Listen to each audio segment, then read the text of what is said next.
It's a good life philosophy I have. Everything that's good that happens to me is all my fault, and everything bad that happens to me is all my fault. I take absolute responsibility.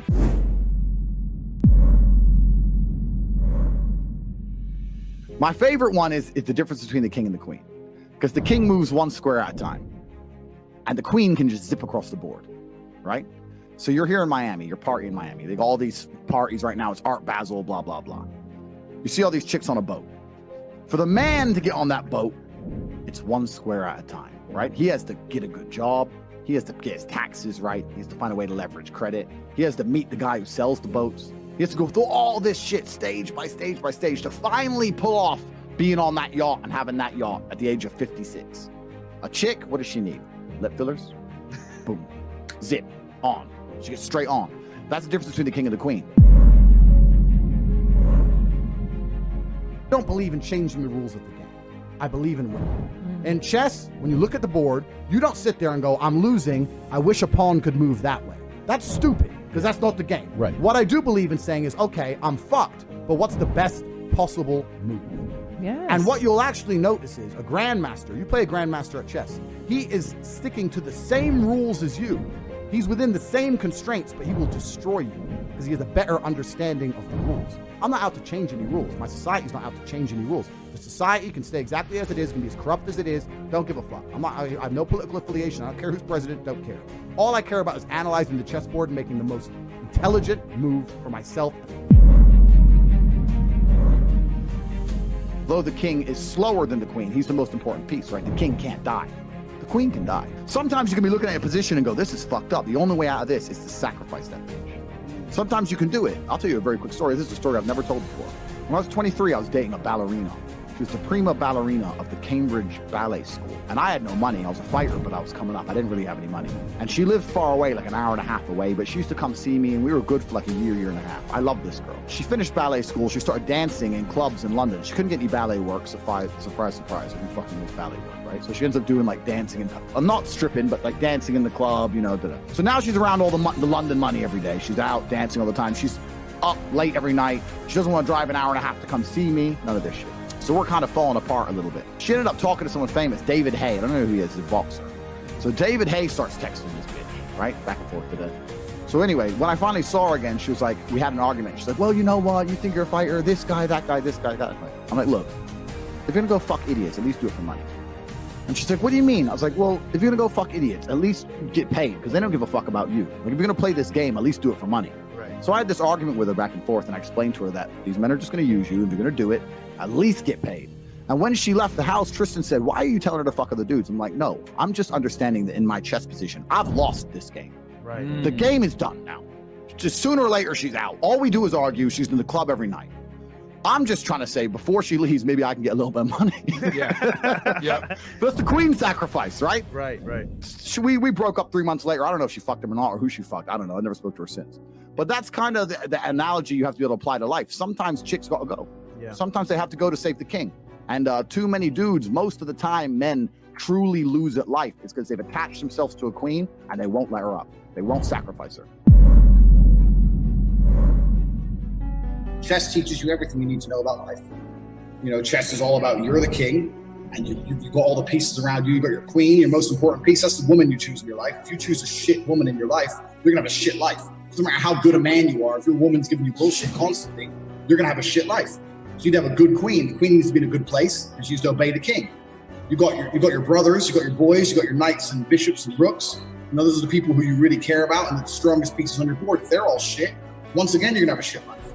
And you got pawns. Pawns are probably people who work for you or work with you, or people who aren't particularly loyal to you, but they're loyal to a paycheck that you're providing. You got to put everyone in the right place, and you got to win the game. And it's absolutely delayed gratification. You got to make sure people are in the right place, and you got to make no mistakes. You got to slowly squeeze your opponent. And that's how you win.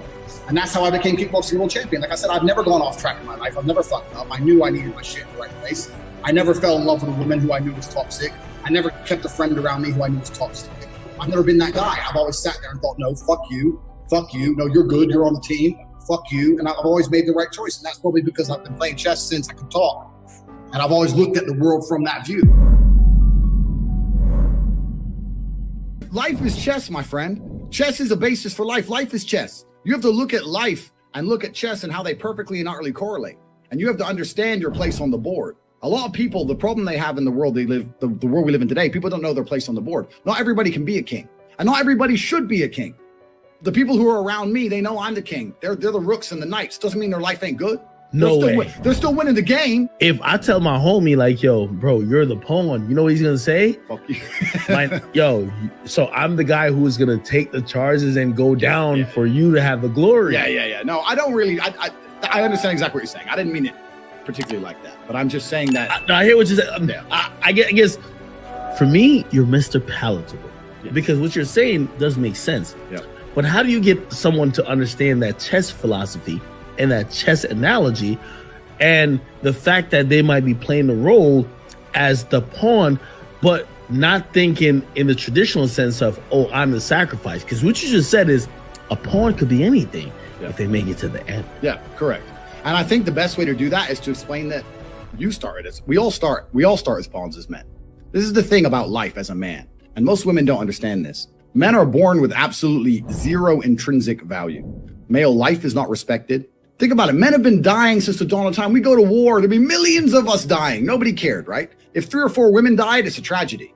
If 4,000 men get blown apart, well, the men are doing what the men do, right? Male life has no intrinsic value. We can't reproduce. We're born with nothing. If you want to be something as a man, you need to go to war in some form. You need to be a pawn. If you're not a pawn, if you're born anywhere else on the scale, in most cases, you end up being a fake or a fraud. I'll tell you something, man. I know a lot of people with a lot of money, but they were born with it. And when you're born with it, you never really suffered. You've never been hungry. You've never hustled. You've never struggled. You always just call daddy. And there's something about them as a man that is missing.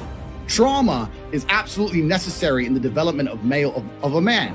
We need trauma. We need that masculine essence. We need to suffer. We need to suffer, my friend. I think the worst life a man could possibly live is one without suffering. That's the thing about chess. It doesn't matter how well you played. It doesn't matter how nearly perfect the game was. If you lost, at some point, you made a mistake. Even if you can't identify it, at some point, you have made a mistake. And that's a fantastic metaphor for life as well. Because there's so many people out here who don't take responsibility, and they'll come along and go, well, COVID happened, that's why I lost all my money. No, I don't buy that. I don't give a shit what happened. At some point, you did not diversify, you did not prepare yourself, you made a mistake.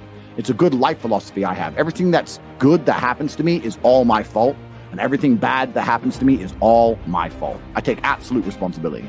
So chess teaches you that. I'm perspicacious. One of my favorite words. I believe in perception. I like to see things. I believe in seeing into the future. Everything I'm telling you now about Corona and multiple passports and needing money is because I'm a perspicacious individual. I played chess when I was very, very young. In chess, you have to see ahead. You have to see the board. 3 to 4 moves ahead of time. You have to see the position. What's the next move? What is he going to try and do? Right? That's what you have to do. You have to see. Chess is not about hiding your intention. Chess is about putting your intention together so solidly that they can't stop it.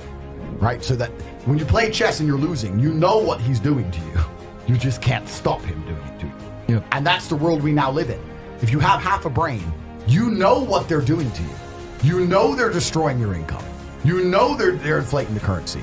You know they're locking you in your house. You know they're destroying free speech. You know what's happening, but you can't do anything about it, right? So as a chess player, you have to try and find the best possible move on the board. The reason I love chess is because it is extremely frustrating, and I like doing something that I can never master. Chess is probably the only thing that makes me feel stupid, because I'm a smart dude. Anything else I've ever tried to do or learn is easy. Trying to fathom chess is frustrating like fuck. It's so complicated. Now, if you're watching this and you don't know how to play chess, you should fucking learn. Because I guarantee when you have a basic concept of chess, a basic grasp of it, it will change the way you view the world. So if you're sitting there watching this going, oh, but I want to watch anime, or I want to finish this box set, fuck that garbage. You should play chess instead.